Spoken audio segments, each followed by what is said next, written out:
Bayangkan Anda sedang berada di sebuah tempat ya, sebuah tempat di mana, setiap bayangan itu bisa berarti kematian. Tempat yang sangat gelap. Betul, gelap dan setiap kesepakatan di sana, dibayar langsung dengan darah.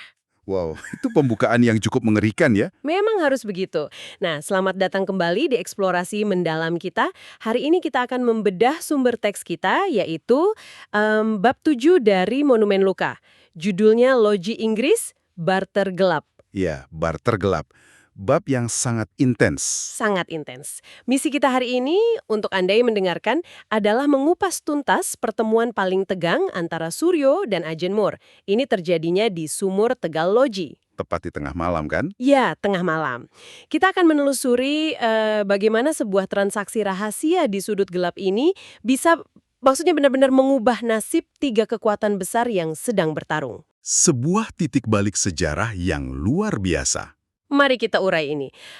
Bayangkan, Anda sedang bermain catur dengan taruhan nyawa, tapi papannya berada di atas lumpur hidup. Dan kedua pemain sama-sama curang. Analogi lumpur hidup itu pas sekali. Karena bab ini memang bukan cuma soal spionase biasa ya. Ini tentang benturan pragmatisme ekstrim. Pragmatisme ekstrim. Dan tentu saja, dilema moral di tengah kolonialisme abad 18. Semuanya serba kotor, serba manipulatif. Oke, nah untuk memahami seberapa tinggi pertaruhan dalam transaksi ini, kita harus membedah dulu tempatnya, ya. Tempat di mana kesepakatan kotor ini terjadi, Sumur Tegal Loji. Ah ya, atmosfer tempat itu. Ya, penulisnya kan membuat kontras yang gila banget di sini. Di satu sisi ada bagian dalam benteng Utrecht. Yang sangat menyiksa itu. Udah hanya dideskripsikan mati, kering, dan ada bau kapur yang terus menggerogoti paru-paru. Kayak ruang tertutup yang bikin mati lemes. Mewakili kekuasaan Belanda yang sangat kaku. Tapi begitu Suryo keluar ke Sumur Tegaloji, ini kan wilayah netralnya East India Company ya, atau AIC. Udaranya itu hidup. Tapi hidup yang beracun oleh kecurigaan. Beracun, kata yang sangat tepat. Ada percampuran bau laut asin, terus tembakau Virginia, mahal, kayu manis, dan ini yang epik, rawa busuk. Mengapa atmosfer di sini terasa sangat penting? Seolah-olah udara rawa dan tembakau itu sendiri adalah karakter yang mencoba mencekik Suryo. Nah, yang menarik di sini adalah bagaimana penciuman dan atmosfer itu sebenarnya mencerminkan ketegangan geopolitik secara langsung. Oh, penciuman sebagai geopolitik, coba jelaskan. Ya, bayangkan bau tembakau Virginia milik Inggris yang mahal itu berbenturan dengan bau rawa lokal. Ini kan representasi fisik ya, dari kekuatan Eropa yang mencoba memaksakan kemewahan mereka. Memaksakan dominasi di atas penderitaan pribumi gitu ya. Betul sekali, di atas rawa yang busuk. Sumur tua ini bukan cuma sekedar sumber air lagi. Ini titik temu para pengkhianat. Zona netral yang sama sekali tidak netral. Wah, merinding saya bayanginnya. Terus di tengah atmosfer yang syarat tipu daya ini, Suryo muncul. Dia menanggalkan identitas kulinya, pakai baju serba hitam bagai kulit kedua. Dan kain penutup wajah jangan lupa. Ya, ninja abad 18 kan. Terus dia bawa keris Patrem Nogososro di punggungnya. Kerisnya digambarkan bergetar, seolah memperingatkan ada serigala jenis lain yang datang. Serigala yang pakai kontrak bukan cambuk. Tepat. Dan dari balik bayangan itulah, serigala berjas kanvas ini muncul, Agent Moore. Kemunculan Agent Moore ini, sangat teatrikal tapi mematikan. Dia jangkung, pakai jas hujan kanvas coklat, terus menghisap pipa tembakau. Pipa tembakau yang menyala redup bagai mata kecil iblis. Deskripsinya epik banget. Dan yang paling mengintimidasi adalah saat dia bicara pakai aksen Melayu yang dipaksakan. Iya, itu ngeselin banget sih bacanya. Terus dia mengejek Suryo yang terlambat, 12 dentang lonceng. Spesifik banget. Itu bukan sekedar ejekan loh. Itu cara Moore membuktikan superioritas informasinya. Moore ini pada dasarnya sedang pamer. Pamer data intelijen kan? Kayak dia tahu fondasi sisi timur Benteng Amblas. Betul. Terus dia tahu Van Beeke ketakutan gara-gara surat dari Batavia. Dan ini yang paling memukul Suryo. Moore tahu tentang Galih. Sang tamu istimewa. Ya ampun, Galih saudaranya Suryo ditahan di bawah tanah untuk menekan Jagapati.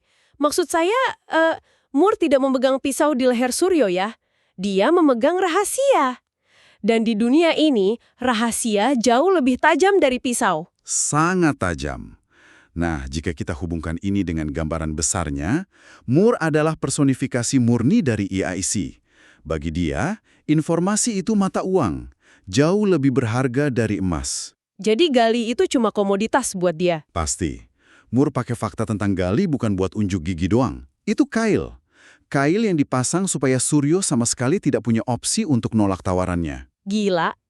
Memanfaatkan keluarga sebagai sandera negosiasi. Dan ini langsung mengarah ke transaksi utamanya kan? Transaksi maut ini. Iya, barter gelaknya. Moore menawarkan gulungan peta struktur terbaru Utrecht. Ini peta yang ada saluran limbah dan ventilasi yang, kebetulan belum dipasang jeruji besi. Celah keamanan yang sangat fatal dari Belanda. Celah fatal yang jadi jalan tol buat nyelamatin Galih. Tapi harganya, wow. Disinilah hal ini menjadi sangat menarik. Oh, harganya sangat mahal. Mahal banget. Suryo harus mencuri daftar logistik VOC dari ruang administrasi Letnan van der Merk. Khususnya jadwal sandar kapal pengangkut mesiu The Walvis. Dan jumlah meriam kaliber beratnya ya. Betul.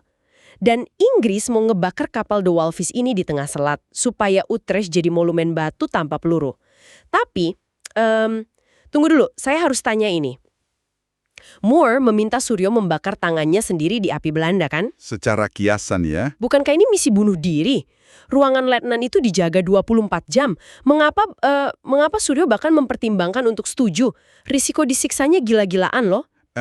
Begini, kita harus membedah logika dinginnya Moore di sini.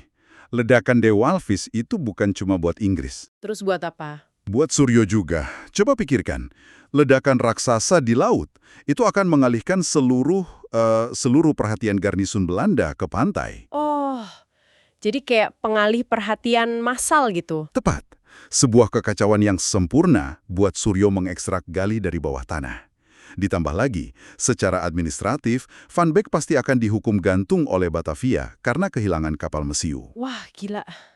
Simbiosis parasitisme ya namanya. Iya, tujuan mikro Suryo, yaitu menyelamatkan Gali, itu hanya bisa dicapai kalau dia memicu kehancuran makro bagi Belanda.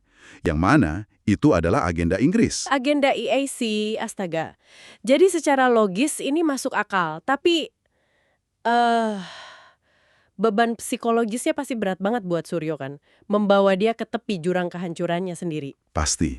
Karena Moore tidak memberi banyak waktu, ada batas waktunya. Waktunya terus berdetak. Batasnya cuma 2 malam lagi. Pada dentang lonceng ketiga dia harus balik ke sumur. 2 malam itu sangat singkat untuk infiltrasi tingkat tinggi. Singkat banget. Suryo sampai minta jaminan kapal pelarian kan? Dan Moore menjanjikan kapal pinus di balik semenanjung Sembulungan. Tapi dilema moral Suryo ini loh yang memuncak. Bagaimana tidak? Dia itu pejuang Belambangan. Betul, dia berjuang untuk Belambangan, menyamar jadi budak Belanda, tapi sekarang malah bekerja sama dengan setan Inggris. Kertas peta di tangannya itu digambarkan terasa seberat penderitaan Galih. Dan Fajar akan segera tiba. Dia harus lari kembali ke barak sebelum pemeriksaan patroli pagi. Jadi, apa makna dari semua ini? Suryo ini berjalan di atas seutas tali tipis yang membara. Coba Anda yang mendengarkan tempatkan diri Anda di posisi Suryo. Sulit sekali membayangkannya. Kan, Anda harus menggadaikan prinsip demi keluarga. Harus. Nah, hal ini memunculkan pertanyaan penting tentang esensi kelangsungan hidup. Akhir dari bab ini menyajikan sebuah visi yang sangat sinematik. Oh, yang adegan langit itu ya? Iya, lintang pari mulai meredup, lalu awan badai dari selatan mendekat. Ini visualisasi dari posisi Suryo. Dia berdiri di tengah 3 kekuatan yang saling berbenturan. 3 raksasa yang mau saling terkam. Betul. Ambisi buta Belanda, kelicikan dingin Inggris, dan tentu saja amarah Belambangan yang memendam di bawah itu semua. Dan Suryo sadar ya, dia bukan pahlawan bercahaya berbaju zirah putih. Dia cuma bayangan kelam yang rela menjual rahasia tanah airnya demi janji pada Galih. Demi 1 nyawa keluarganya. Luar biasa. Jadi, kesimpulannya, Bab ini tuh dengan brilian menggambarkan bahwa dalam perang penjajahan, tidak ada wilayah yang benar-benar netral. Semuanya abu-abu. Abu-abu, gelap, dan setiap nyawa itu hanyalah pion di atas papan catur para penguasa Eropa. Kunci sel Gali sekarang memang ada di saku Suryo, tapi bara api pembakaran ada di hatinya. Dan ini sangat relevan loh dengan kehidupan modern kita. Oh ya, relevannya bagaimana menurut Anda? Kadang-kadang dalam kehidupan atau negosiasi yang rumit, Anda mungkin merasa tersudut. Sebuah situasi di mana tidak ada pilihan yang sepenuhnya bersih. Ah ya, sering banget kita dihadapkan pada pilihan yang serba salah. Tepat. Anda harus mengorbankan sebagian dari idealisme Anda demi bertahan hidup, atau demi melindungi orang yang Anda cintai. Pertanyaannya, sejauh mana Anda bersedia mengkompromikan nilai-nilai Anda? Wah, itu pertanyaan yang berat. Dan ini mengingatkan saya pada satu gagasan provokatif yang belum kita bahas. Apa itu? Coba pikirkan ini. Jika rencana ini berhasil dan The Walvis meledak menjadi bola api raksasa di tengah laut, pasti akan ada awak kapal atau penduduk pesisir tak bersalah yang akan tewas dalam kobaran api itu. Pasti. Kerusakan kolateral. Iya, kolateral. Jadi dalam usahanya menyelamatkan satu nyawa keluarganya, apakah Suryo secara perlahan sedang mengubah dirinya menjadi monster baru? Monster yang sama kejamnya dengan monster putih yang ingin ia hancurkan di Utrecht. Persis, mengorbankan ratusan demi satu. Benar-benar membuat kita berpikir ulang tentang arti kepahlawanan. Terima kasih banyak untuk Anda yang telah bergabung dalam eksplorasi mendalam kita kali ini. Membedah intrik, darah, dan air mata di sumur Tegaloji. Terima kasih semuanya. Mari kita terus pertanyakan sejarah, dan sampai jumpa di ruang diskusi kita selanjutnya.